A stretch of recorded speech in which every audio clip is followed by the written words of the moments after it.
Hello, welcome to today's episode on Life Saving Aid.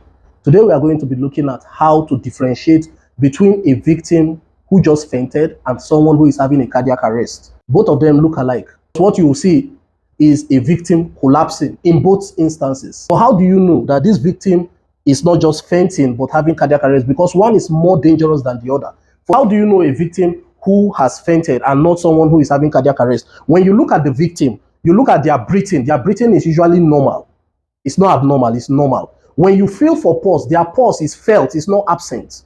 And most times you see them after a while, they have a short recovery. After within 1 minute thereabout, when you tap, hey, what happened? They say, I didn't know, I blacked out. Or at times you see them sweating. They can even before fainting, they can complain of lightheadedness that I don't understand. I'm feeling dizzy. I'm feeling like I feel like vomiting. Those are ways to know, okay, this guy is about to pass out, which is another name for fainting. A victim who faints, what happens is that there is a sudden reduction of blood and oxygen to the brain. And when that happens, the person collapses, he faints. And most times, those victims, once they are lying flat on the ground, circulation is improved to the brain. And so they recover. The recovery time for a victim of fainting is very short. Usually around 1 minute, they recover. But what you can do to help them with their recovery is to elevate their legs, their limbs. You lift it above the level of the chest. So this is the chest. You make sure their legs is lifted up above the level of the chest. But for cardiac arrest, number one, when the victim collapses, they become unresponsive. Okay. Two, you check their breathing. It's usually either abnormal or absent.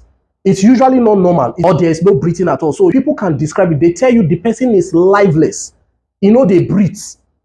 You understand? Next, you feel for pulse at the level between the lower part of the jaw and the neck. You feel for pulse. There's usually no pulse. In this victim, don't try to wait for the victim to wake up. This victim is suffering from cardiac arrest. And what you do, you clench your fist this way, middle of the chest, the lower part, you start giving chest compression.